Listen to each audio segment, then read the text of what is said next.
Avant toute chose, j'aimerais d'abord qu'on puisse parler de l'écriture en général.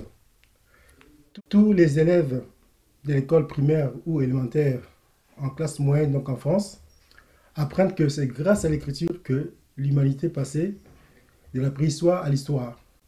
Donc c'est aussi grâce à l'écriture qu'on a pu conserver les événements ou les traces des événements du passé et on a fait entrer tous les peuples du monde entier dans les temps historiques. Or, l'écriture latine ou moderne que nous utilisons aujourd'hui dans le monde, que tout le monde utilise, c'est une invention africaine, donc invention de l'homme noir.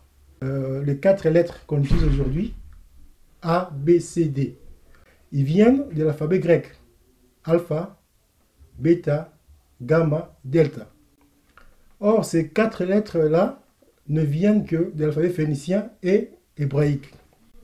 Et l'alphabet phénicien et hébraïque disent plutôt les deux alphabets, Aleph, Beth, Guillemets, Dalet. Et ce sont 22 lettres de l'alphabet phénicien ou hébraïque qui viennent de l'Égypte antique, donc de 22 lettres hiéroglyphiques. Donc c'est un noir phénicien, Cadmos, qui est allé les enseigner, les 22 lettres, aux Grecs. On avait kidnappé sa sœur, donc on avait sa sœur qui s'appelait Europe. Donc Europe, c'est juste le nom d'une fille phénicienne qui a donné son nom au continent européen.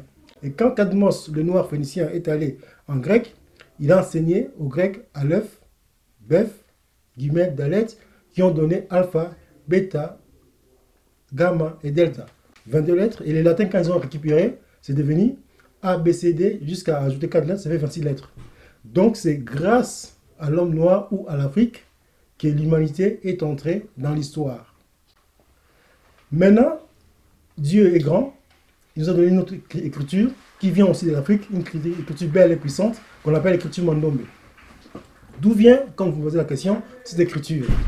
Alors, en 1921, Papa Kimbangu, quand on l'avait arrêté, on l'a déplacé d'un endroit à un autre, et quand les Belges sont retournés à l'endroit où on l'avait arrêté, ils ont ramassé une planche sur laquelle il y avait ces symboles. Il y avait un symbole sur la planche au recto. Au verso, il y avait un autre symbole. Si on peut dire, les symboles, c'est exactement ceci. Au recto, c'était ça. Avant de jeter la planche, ils ont pris la photo que voici. Et quand on lui posera la question, à quoi servent ces éléments-là, il leur dira, dans les années à venir, mes enfants feront de merveilles avec ces éléments. Alors, 57 ans plus tard, Papa Kimbangu est venu dans un rêve révéler ces éléments au jeune Wabeladio, donc Papa Wabeladio qui avait 21 ans. Au cours d'un rêve, la nuit, il lui dira, Wabeladio, va en Kamba, prier et te purifier dans le sous sacré, car je vais te confier une mission pour l'homme noir. Et au retour, à Kinshasa, il est allé voir Papa Yangenda, Kuntima, les chefs spirituels de l'église kimbanguiste. Il lui dira, en fait, il lui raconta tout son rêve. Papa Yangenda lui dira, jeune homme, je vois que vous avez une mission. J'ai sillonné le monde, je n'ai jamais vu un homme comme vous qui a capté les éléments et Papa Kimbangu lui a révélé des choses. Alors, si vous voulez connaître votre mission, ce n'est pas moi, Papa Yangenda, qui va vous révéler votre mission, mais il faut beaucoup prier. Et en priant, Dieu finira par vous donner la mission qui est la vôtre. Alors, si vous voulez savoir votre mission, allez dans un endroit où vous ne serez pas souillé, vous serez beaucoup plus dans la prière et vous arriverez à découvrir votre mission. Alors, Papa Wabeladio s'est replié à Mazangungu et en priant, 8 mois après, il a fini de prier, il était sur son lit à 10 heures, il remarqua que sur le mur de briques, la façon dont les maçons érigent les murs de briques, en fait, ils respectent, sans se rendre compte, la forme des chiffres 5 et 2, que voici. En regardant très bien, il s'est dit, ah bon, il y a 5 et 2. Bon, curieusement, il n'a pas compris.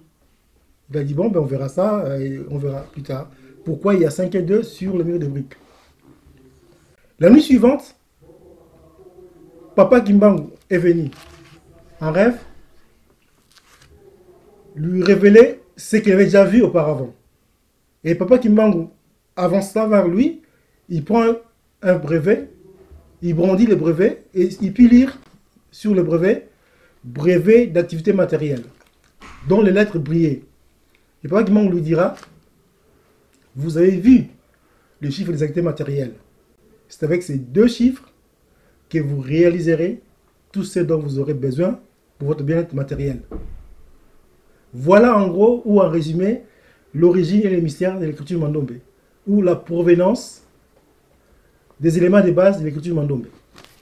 Mais comme vous avez dit, cette écriture va permettre le développement de l'homme noir. Comment l'homme noir va réussir à matérialiser cette écriture qui a été inspirée par Papa Kimbangu et en faire quelque chose aujourd'hui? En fait, Papa Mabeladio, déjà lui-même, à travers les 2 éléments, il a matérialisé l'écriture. Alors, partant des éléments qu'on lui a donnés, donc la forme du chiffre 5 et la forme du chiffre 2, il a commencé à faire des recherches scientifiques.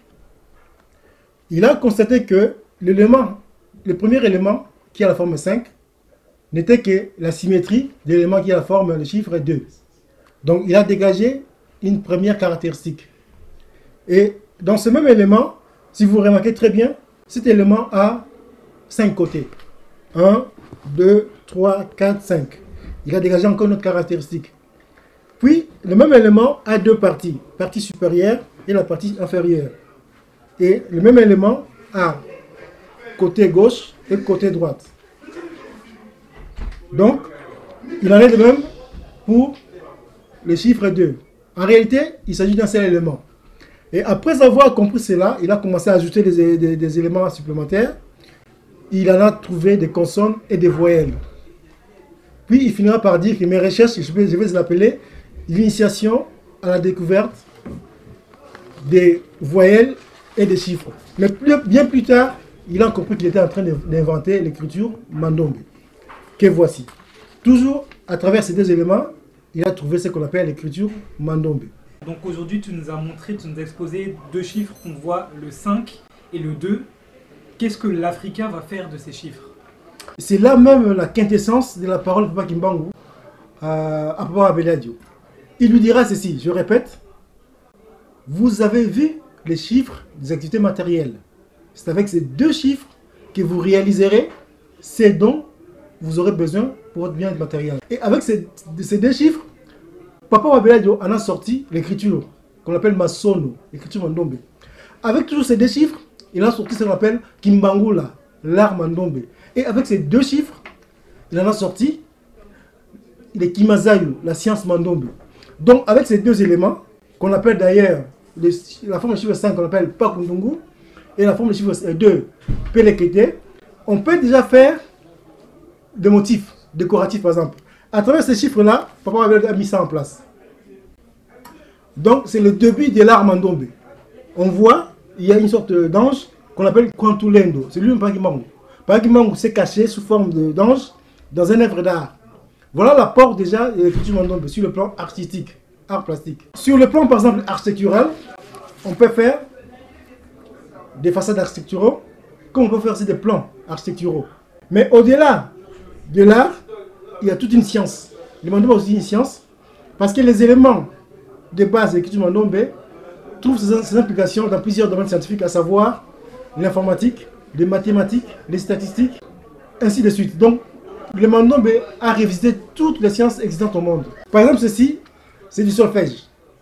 Si on donne à la Faki ou à la Fliki des jouets Mandombe, ils ne sauront pas. Donc, c'est le solfège Mandombe.